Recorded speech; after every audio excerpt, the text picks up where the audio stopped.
This is The Bagel Report, a podcast exploring Jewish representation and identity in popular culture, with your hosts Esther Kostanowitz and Aaron Ben Moshe, and now a production of J, the Jewish News of Northern California. Hey, Esther, how are you? Hey, Aaron. It's so good to see you. It's always good to see you in my Zoom screen. I love recording these things with you. Me too. It's my favorite time of week when we can just sit down and go, okay, I watched this. What did you watch? Let's go. Let's do this. We are really happy to be here with each other and now partnering with the J, who have been a longtime partner of mine in this TV meets Jewy stuff space. Mm-hmm. And, you know, we probably have a lot of returning listeners, which is great. And we also probably have some new people who are just meeting us for the first time. So hello there. Welcome. Hi. Come on in. Welcome to our bagel home. You know, because we're very Jewy, so we say Bruchim Habaim, you know, welcome to everybody. And that's part of the flavor of the Bagel Report is a little bit Hebraic sometimes, but in most of our episodes, we're just covering things like Jewish identity and representation. We talk about upcoming film and TV projects that have Jewish content, and we've defined Jewish content extremely broadly. So that's part of the joy of the journey. Yeah. And we also talk about the Jewish themes, tropes, types, and stereotypes that come up when we're telling Jewish stories. So that's us. And, you know, stick around and you'll learn a little more about us and our isms and our catchphrases because we love a good catchphrase. And speaking of our catchphrase, we are bringing in our our first segment of the episode, Newy and Jewy, basically talking about all the things that happened recently that were on our radars, or probably on your radars, and maybe you'll learn something along the way. So Esther, what's up? So there's this little festival happening called Sundance. Oh, I've heard of it. Oh, yeah. Have you? Have you? Sundance is also known as a place where things premiere and where people get to learn about new art productions of TV and cinematic art for the first time. And in that category is a new Israeli TV show that's been airing in Israel, and people are really loving it. It's called Khanshi. It's premiering at Sundance with English subtitles. I saw a few episodes without English subtitles. You know, with my Hebrew, I kind of got most of it. It is about an American girl, so a lot of it is in English, but, you know, the Israeli stuff is in Hebrew. And what I can promise you is that it's funny and raunchy. It's occasionally cringy. There's a lot of specificity in depicting, like, kind of the Orthodox American culture around Israel, including how young American women eroticize Israeli soldiers. There's also some elements about, like, the pull of Eretz Yisrael, Eretz HaKodesh, the land of holiness, the Holy Land, and the way some people do use Israel as an escape from the lives that they currently have and maybe they never really wanted. So watching that was, like, very familiar, even though I'm not in the Orthodox American culture. I know enough people who are that it definitely rings very true. And Esther, is anyone in it that, like, we would know? Any, like, famous, or is it all, like, new, or is there upcoming actors or actresses? Well, no. I mean, there are very famous actors in there. One Fonz. We've got one Fonz in there. And yes. Henry Winkler, our pal. That's right. Our pal. Halavai. If only Henry Winkler was coming on the Bagel Report. I mean, never say never. He's apparently a super nice guy. He is. He's the best. Yes. But our friend Marnina Schoen is in it, and she is terrific in it. She's really very, very good. And not just because she's our friend and she's talented, but this is the first time I've ever really seen her act, like, on screen, and she's marvelous. And I'm excited for her, and I hope she'll come on the podcast at some point in the future, perhaps as Khanshi becomes more available to American audiences. But we will definitely let you know where and when to catch the subtitled version when we get it. So that's number one Sundance story. And we have one more Sundance story where friend of the Bagel Report, Melina Savell, she's going to be moderating a conversation with Allison Josephs of the Jew in the City blog. Love it. They're going to be talking about Allison's work calling out inauthentic Orthodox representation in TV, movies, and beyond. And the name of the panel is hashtag me Jew. That's very cute. And see what we're subtitles. doing. Yeah, see what I'm doing. That's right.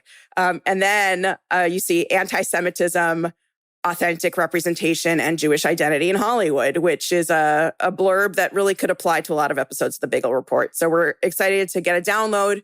Jewish things are popping up all week about it and all month, honestly. And Turner Classic Movies is and has been apparently airing the Jewish experience via films lately, which is not unusual, but it's not like normal, right? It seems like an unusual move. I only found out about it halfway through the month. And the fact that the Jewish press is only like publicizing it halfway through the month, it seems really strange to me. But I guess there are great things about it too, which is that there are movies that we've never heard of on the list. And they're also acknowledging that depicting the entirety of Jewish experience on film may not be possible.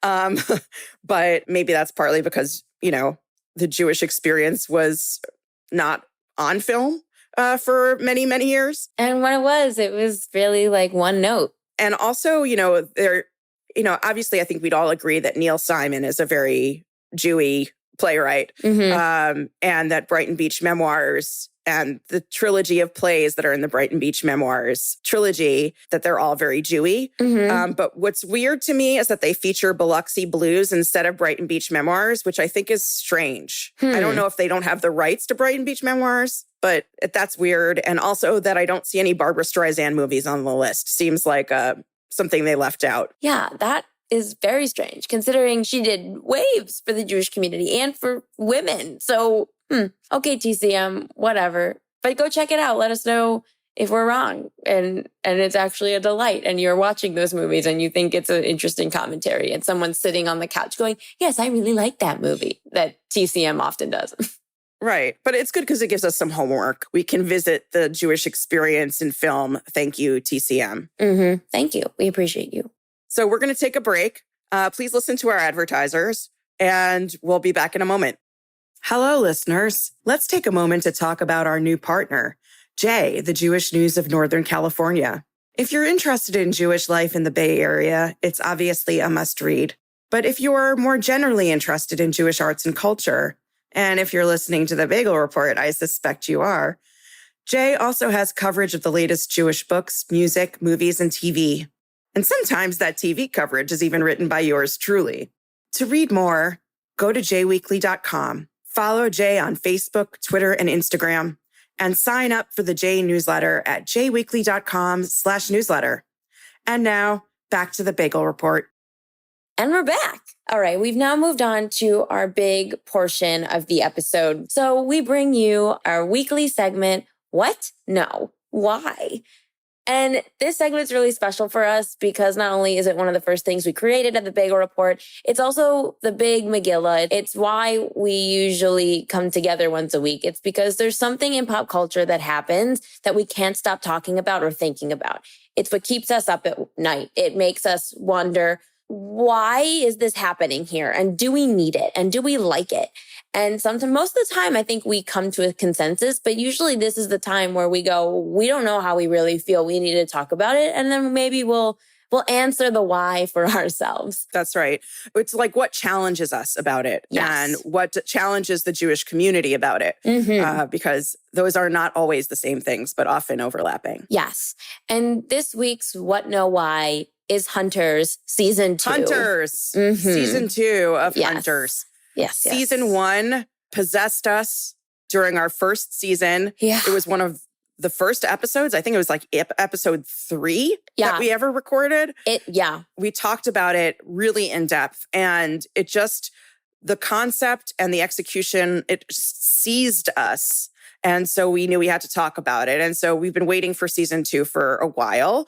And now it's here. It's all available on Amazon Prime right now. They dropped the whole darn thing. Yes. And honestly, I wish they didn't. I wish we had a week to digest what we watched, because I don't recommend binging this show. I recommend watching it unless you're really into it and you have to keep going. This is a heavy show to watch in one sitting. We both did it because it's what we do, and we'll do it so you don't have to. Exactly. It's heavy. It's a lot. It's scary. It's thrilling. It Some people might find it offensive. Some people might find it cathartic. I think all of those things that you feel are truly valid because I've never really seen anything like this before. Yeah, I agree. I mean, I think, we talked about it a little bit with the first season about how it takes something that is considered sacrosanct to the Jewish community, which is the memory of the Holocaust, and still achieves the never forget kind of mantra, but through a format that's a little bit more creative, and where that creativity kind of rubs up against the Jewish community in an uncomfortable way, is where some of the challenges come out. But I think that what we're seeing is really a creative interpretation of what it means to never forget, and an imagining of what life might have been like in an alternate state. And I think maybe we should do a recap of what that is. So, Erin, do you want to take that? And then I'll chime in a little bit after you give us a little rundown of what this is. Totally. So in case you forgot, Hunters came out 2019, 2020, pre-pandemic. Hunters is set in a pseudo-loosely fact-based alternate 1970s where Nazis are thriving and hiding in the U.S. And a group of Nazi hunters find and kill each and every one, or as many as they can. And season 2 opens with the realization from our main character, Jonah, that Adolf Hitler and Eva Braun are still alive, and they're in a compound in Argentina growing this Fourth Reich.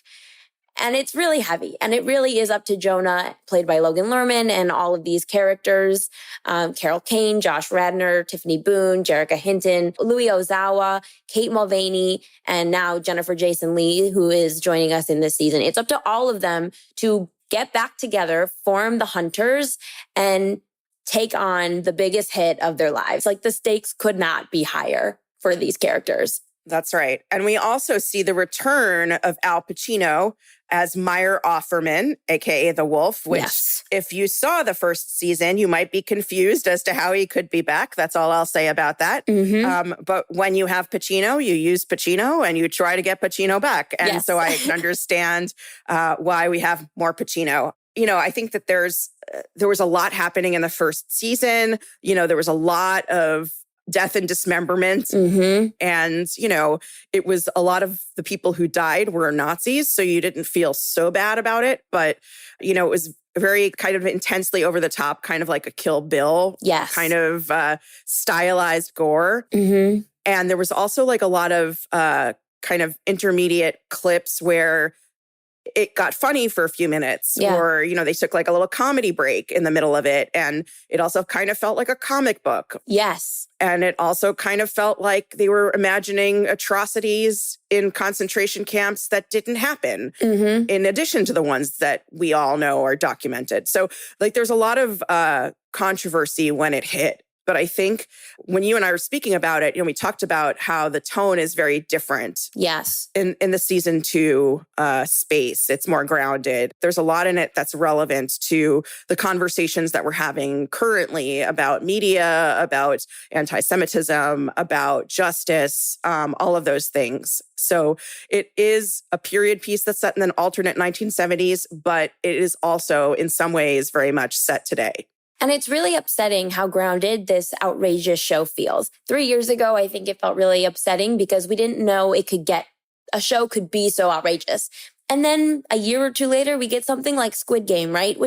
It takes it a step further, but it's still widely successful. And then the world is quite chaotic. And now when we see things, it's so, in this show, in this second season, I don't know if the tone is so different that it feels so grounded because all of these things feel like they're happening around us. And at the same time, maybe we just are so desensitized to all of this chaos that it feels more grounded. Why is this show seizing us?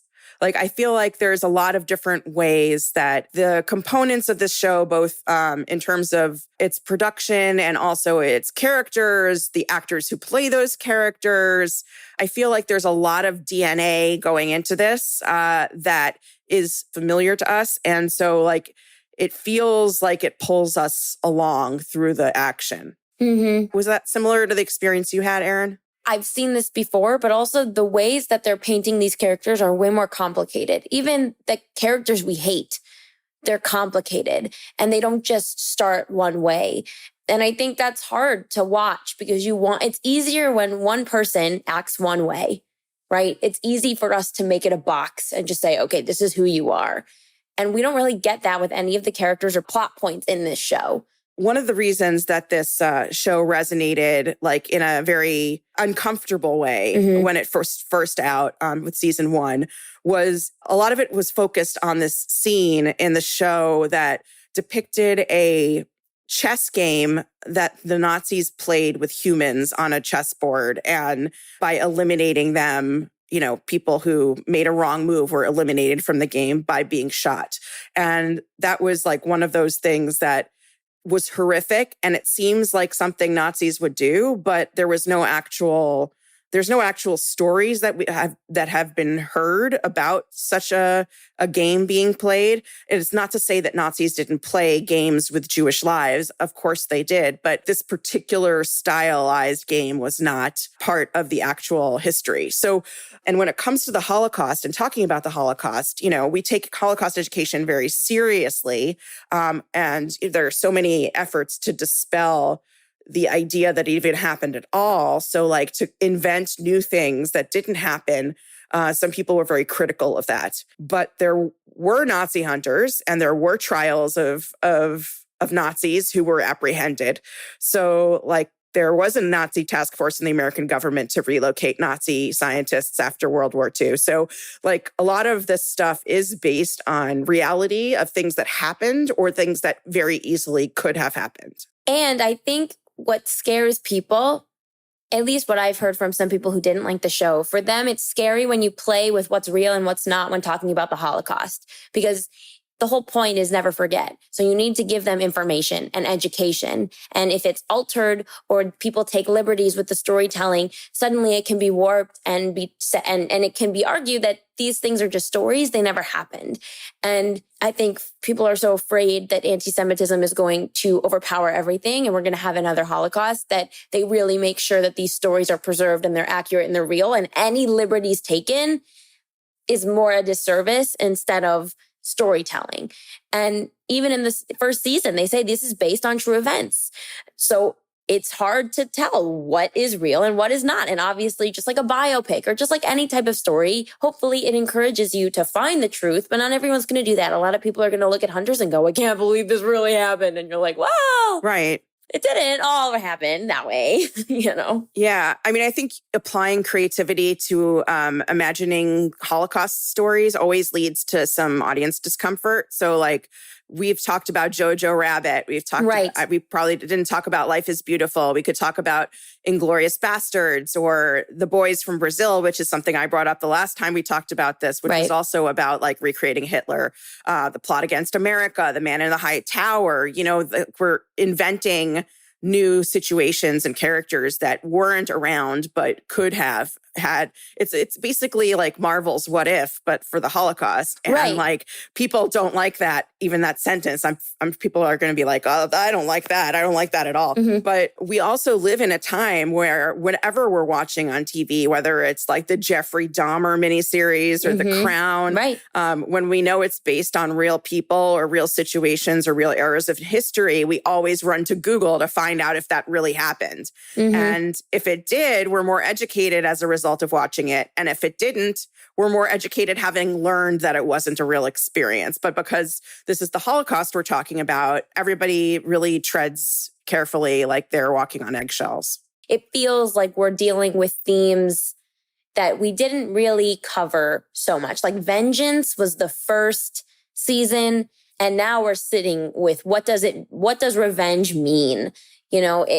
For me, it felt like The Godfather. I felt like I was watching a lot of things about The Godfather because it's about family, history, revenge versus justice, the American dream and who gets to have that. And Hunters feels like when you boil it all down, you're getting they are getting the chance to avenge people who died in the Holocaust. And what do you do with that? And what kind of person do you become when that is your life, trying to avenge the people who have died? And are you a monster for taking action in a way that you think you have to do? Like, it just feels very existential as opposed to gore and Inglorious Bastards type cinema, you know? Right. Well, one of the things that is interesting, you're talking about The Godfather. Obviously, we've got Al Pacino here. Mm-hmm. In my notes, I wrote down that he seems to be operating with the same set of marbles in his mouth that Marlon Brando used for his role as the Godfather, because without subtitles, there's no way I would have understood half of what he said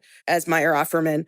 It's also a series about family that is born and family that is acquired. Yes. And so like, I think that there's something in there. The fact that I rewatched a couple episodes from the first season also, and just to have it reiterated, like how many people felt a connection to Ruth, and that she's in some ways the reason why they're all in this fight together. Yeah. And Ruth is Jonah's grandmother, who one of the inciting incidents that gets Jonah to become a Nazi hunter is that Ruth is murdered by a Nazi who is hiding in the U.S. and hunts her down because he finds out that they're hunting him. So they get to Ruth first. And unfortunately, Jonah is the one who discovers her. Yes. His Safta, which was also like a major point of controversy that they used Safta instead of Bubby. But also it's a Yiddish thing. I'm cool with it. Not everybody totally uses cool with that. So it's a choice. That's right. Yeah. You mentioned a couple quotes that stuck with you thematically, and I would love for you to talk about them because I love what you chose. And I feel like those quotes that our characters actually say, they wrap up what the point of this season is. So I think, part of the challenge is when you're a hunter of evil, is your job ever done? Mm-hmm. There's always evil out there, but the question of how evil is judged or determined is also a challenge. There is a quote where somebody says, and again, we're going to leave the quotes disembodied from the people who spoke them just because, we're preserving some of the flow of the series and, non-spoilery goodness. Mm-hmm. So the first thing that I wrote down was evil doesn't rest, doesn't retire. So how can we? Right. Mm-hmm. And that's kind of like the idea of, if you're somebody who views themselves as an eradicator of evil, you're always going to be working. Mm-hmm. Another character says the world needs heroes, but the line between being heroic and being a vigilante is still blurry. The question of whether Jonah himself is a hero or a vigilante or occasionally both or occasionally neither, it's still very blurry. And one of the other things that another character said, which resonated me both as a consumer of culture and as a writer, is that we tell the stories of the past to change our future. Mm-hmm. It's definitely connected to that whole, Holocaust survivors have to tell their stories and giving testimony and all of the ways that we're using media nowadays to record the experiences of survivors so that when at some point, after they turn 120, God willing, they'll leave this world and we won't have any firsthand witnesses to what happened. So I think that there's a big fear about that and a lot of care being taken to ensure that we can record those stories and keep telling them so that we make sure that the future is not like the past. I think there's a couple episodes that really encapsulate the themes well. If you're going to watch the whole series, watch the whole series. If you're not sold on it and you need a couple standalone episodes to convince you, we've picked two for you. I think one that is really shocking and surprising and just an incredible episode is the 7th episode. It's called The Home. It's a bottle episode. It takes place in one location. And it's basically an episode told as folklore, but as a Holocaust story. And it's fascinating to watch Holocaust narratives told this way. There's a rewarding twist at the end. It shows Holocaust survivors in a complex way. It also shows architects of the Holocaust in a very interesting way. These survivors were loved. They were feared. They were fearful. They were strong. It was very moving. And you don't see Holocaust stories like this, especially in a very contained way. There's Schindler's List, sure. There's The Diary of Anne Frank, which are sort of similar to this story and also very different. Also, Esther, you compared it very well. And I love that. I love what you think this is. Well, I'm going to edit it now, but yeah, it's kind of like The Diary of Anne Frank meets Parasite meets Home Alone. It's kind of like There are elements of all of those things in here. It was very surrealistic and kind of fantastical in a way. And that in some ways contrasted with the very serious kind of like very linear narrative of the quest to find and hold Hitler accountable for his actions. Yeah. So, because if you had to sum up, that is what this season is about. It's about the hunt for Hitler and holding him accountable. But this episode is a deviation from that, even as it also does move that story forward. So it's very interestingly done. And, you know, a second episode, we rarely tell you to skip to the end of the series. But I think in this case, if you want to start with an episode, you have to start with the series finale, which is episode 8, which is called The Trial of Adolf Hitler. We had so many thoughts about this, so we need to dissect them. You know, I really loved this episode because I think it presented a lot to get my brain spinning about existential or ideological questions about how we treat evil in the world and what our responsibility is to give humanity to someone who routinely removes humanity. The lawyers are the most interesting to me because both prosecutor and defendant are Jewish. So the prosecutor is a Black Jew who says that Hitler is guilty, and the other lawyer is white and Jewish, and he didn't say that Hitler was or wasn't guilty, but he demanded that he should have a fair trial. So that's really like, yikes, right? Yeah. Yeah, because you're watching and you're like, no, what? Like, why should this person have a fair trial?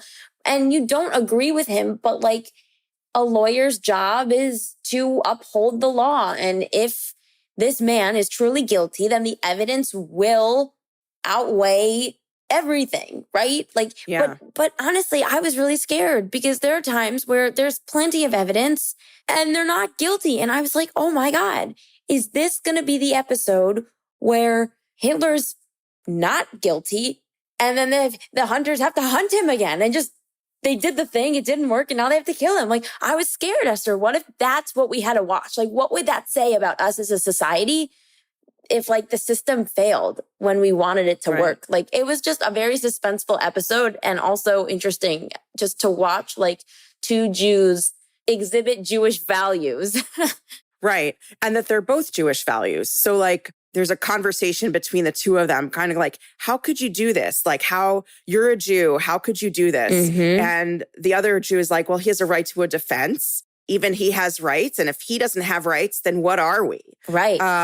And you're like, oh, that guy's right. And then the other guy talks and he goes, but do you want to be responsible for raising the next generation of neo-Nazis, racists, anti-Semites, mass murderers? Yeah, like, that's a good point. And so he's like, you know, that guy's right. So like, be like, you're a Jew. And if you doing this isn't a reflection on you, it's on all of us. Then what does it say about us? And he goes, but that's why I'm doing this, because of what it says about us. Yeah. So like there's no, you know, I guess it would be up to the survivors. I would feel like, what did you think? What was your experience with this episode, Erin?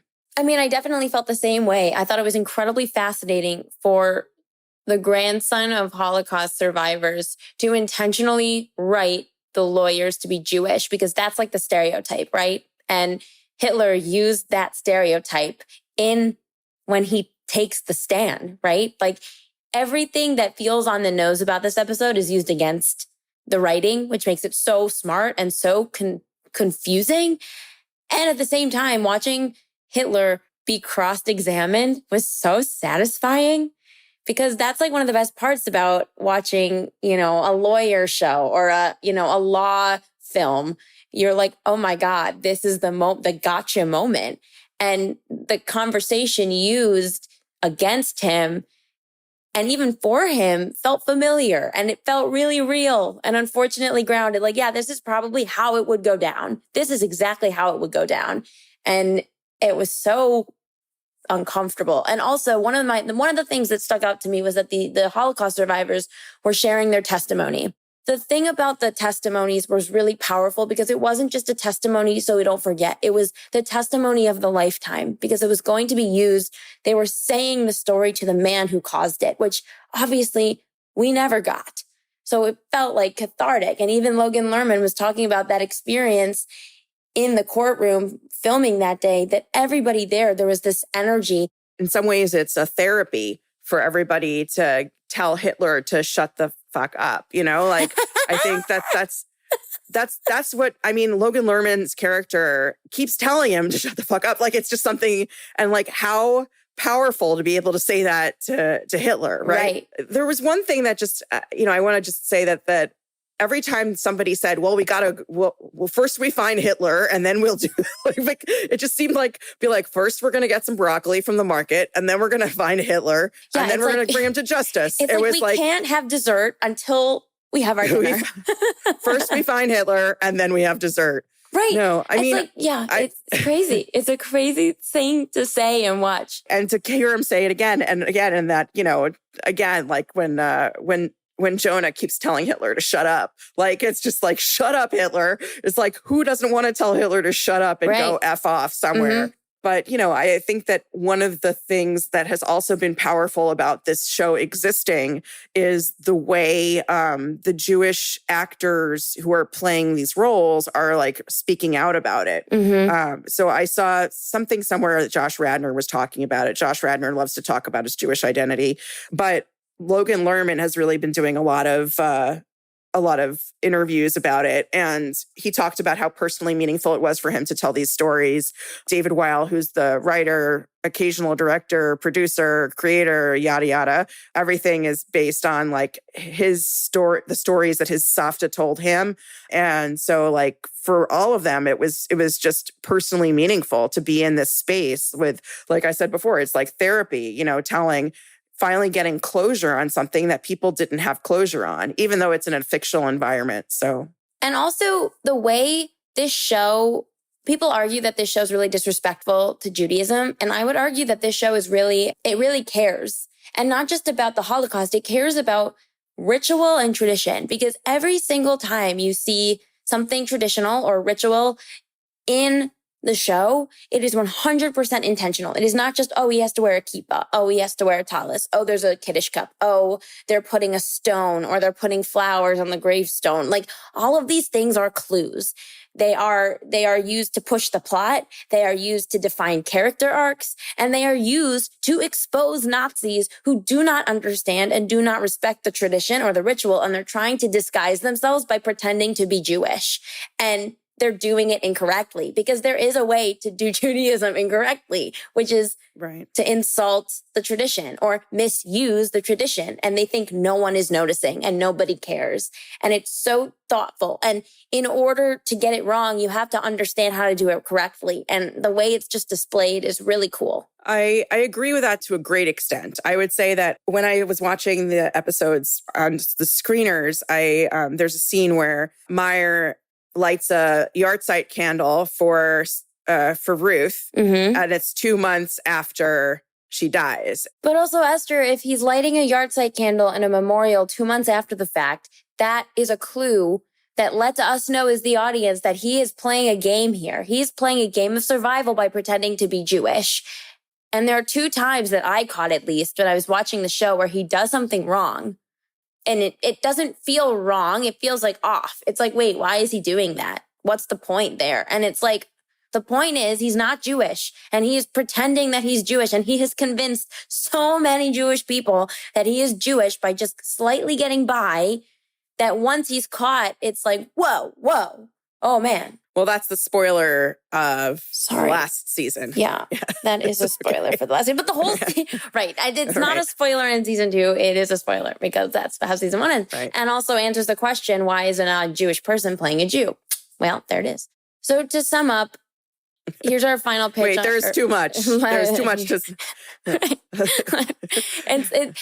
I loved this show. I think it was really interesting to watch all the way through, and I'm glad they're not doing anymore. This was the second and final season, and I really enjoyed it. Esther, did you like it, love it? Yeah, same. I really enjoyed it. I'll say that, like, also one of the things I wanted to say about Ritual is that choosing, and this is, I think, partly because, not so long ago, it was Hanukkah.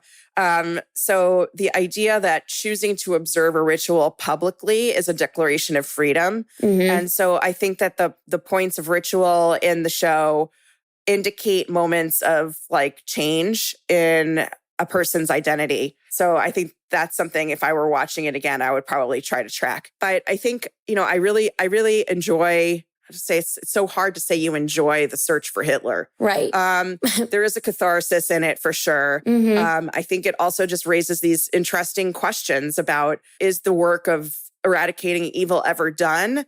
And do we lose ourselves when we are doing that work? The modes that we choose to shine a light on and yet also eradicate evil, it's a very strange kind of duality to hold. And it reminded me of something that we say in Judaism. There's a phrase, Yimach Shemo, may his memory be erased. And it was meant to apply to Amalek, which was somebody who once tried to eliminate the Hebrews, but then was applied to Haman, who was from the house of Amalek in the Purim story.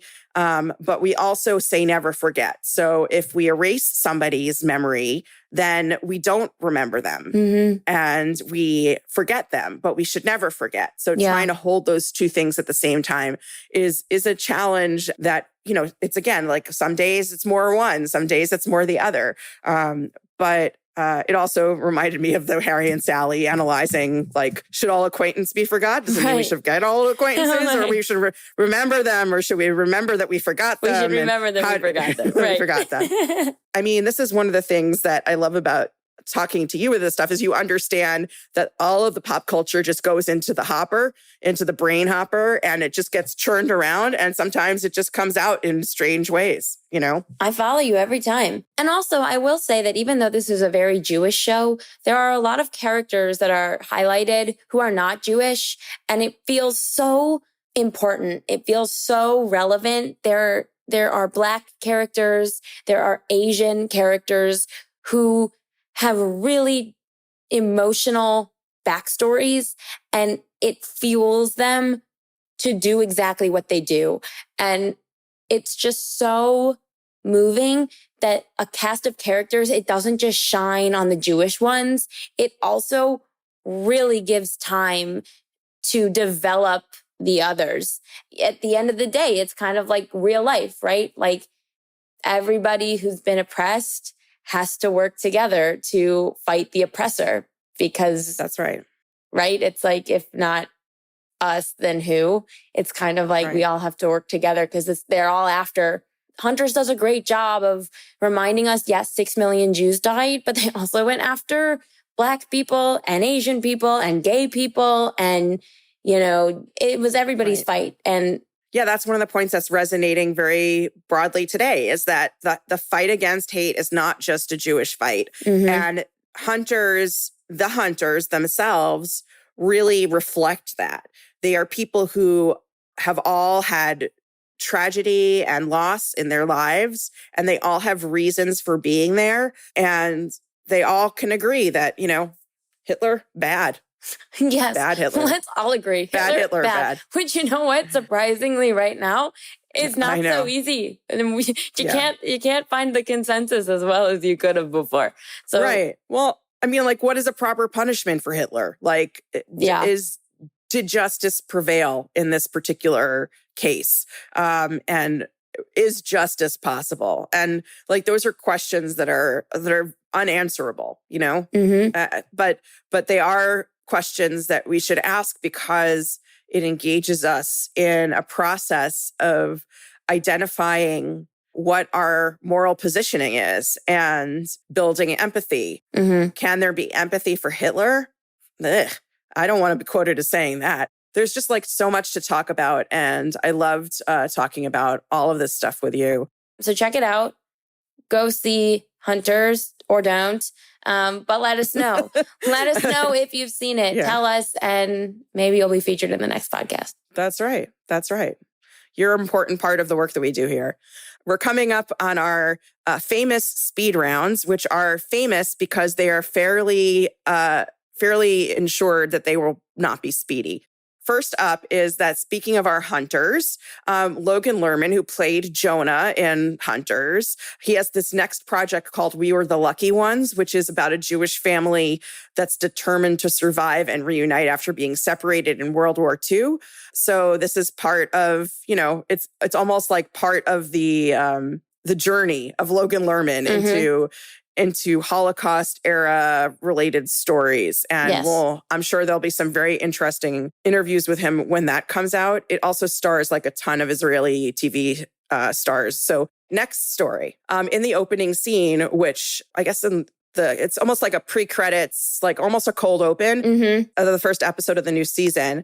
There's a scene that's underscored by a Yiddish version of Milkshake by Khalees. Shall we sing it, Erin? No, they don't need us to sing it. If you know it, you know it. If you don't, look it up. No, the world is not ready for the Bagel Report rendition of Milkshake. Oh, dear God. All right, fine. Oh my God. Our version would certainly bring all the boys to the yard. Okay. Okay. But it's a strange anachronism. Yes. But it also kind of happened the same week that I saw on in an episode of Fleischman is in Trouble, this Hebrew version of Fight Song, which is a song by, is it Rachel Platten? Is that her name? But Melina, our friend Melina from our opening, where I talked about the things she's doing at Sundance, she also did an article for Variety where she's an editor. The story is that Taffy Brodesser-Akner, in addition to having done practically everything relating to Fleischman is in Trouble, from writing the book that it's based on and also writing, showrunning, producing the show, she also reached out to the Israeli singer Yuval Ben-Ami to commission the piece specifically for the series. She had apparently heard his cover of Royals by Lorde, and she loved it. But I have to say that, I'm here to tell Taffy or anyone else that if they want Hebrew covers of pop songs, come to me. I have been trained by Camper Ma, and I have translated things like The Wiz. I know the Hebrew for Sergeant Pepper, and I'm already working on translating Jagged Little Pill just because I wanted to see how it worked in Hebrew. So that's just my little plug for myself. Thank you. And Mandalorian season 3 trailer's out, and it's a third season. It's happening. Although I don't think anyone knew that it wasn't. I think it was always going to come, right? Yeah, I mean, there was always going to be a season 3. Baby Grogu made sure of that. People need to turn into that little green guy, do some more things in the galaxy. But the trailer is out, and as a friend of mine said to me, she sent me a message saying that The Mandalorian really doubled down on all the Jewiness in this new trailer. And as soon as it opened, I knew exactly what she meant. She said, so basically it begins with Mando saying that his people are scattered like stars in the galaxy. Or, how I like to say, or as God said to Abraham, your offspring shall be like the stars in the sky. It's the same thing. Yes, it's the Mandalorian diaspora. And then he asks this question about what are we and what do we stand for, especially when you're dispersed throughout the universe.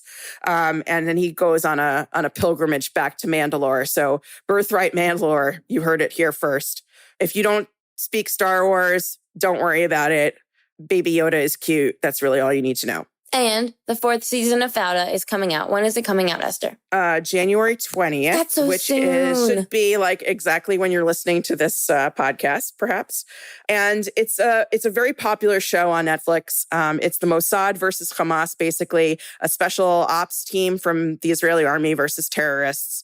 To summarize, the first 3 seasons is hard, but I would say that I think it does a good job of showing both sides as complicated, and it's super stressful to watch. And because it's set in the modern era, it's easy to look at it as if it's actual news. But we need to say again that it's drama based on the writer's experiences in the army. The film, formerly known as Maestro, but you may not know it by its name. It tells the story of Leonard Bernstein and his family. It's now on IMDb as Bernstein, and we don't know why. We just noticed that the title changed, but we know that Bradley Cooper was playing Leonard Bernstein. Leonard Bernstein, sorry. It's like the Bernstein Bears, is that whole thing. But the main reason everyone was talking about this movie a couple months ago is because pictures were released and it showed Bradley Cooper having a larger than normal nose. And we thought that was a little weird. So the name changed and we just think that's kind of weird. Yeah. I don't know how it's better calling it Maestro or Bernstein. I don't really know. I think Maestro is a better name because Bernstein, I don't know. Maybe they thought The Fabelmans was such a great title for a movie that they're going to start naming things like Bernstein and Goldberg and things like that. Oh, also, and very last but not least, Hulu released a trailer last week for the History of the World Part 2, but it's going to be in 4 parts, and it's coming this spring. And if you want to laugh, if you want to see just every single comedian and actor in a single trailer, you should check it out and let us know what you think, because we are nervously excited for History of the World Part 2, which is a Mel Brooks picture. That's a good call. Wasn't on our original list, but should have been like top of our list because it's really hits the vectors that we're concerned about. So yeah, so that's our speed round. This was our episode. Thank you so much for listening. And please let us know what you're thinking, what you're watching. Tell us what we should talk about next by talking to us at thebagelreport@gmail.com. This has been The Bagel Report, a production of Jay, the Jewish News of Northern California, and a part of the Jew Folk Podcast Network. Thank you to Lev Gringaz, our producer from Jew Folk Inc., David A.M. Walensky and Andrew Essenston, and Danny Lipsky for creating our logo. You can find us wherever podcasts are listened to.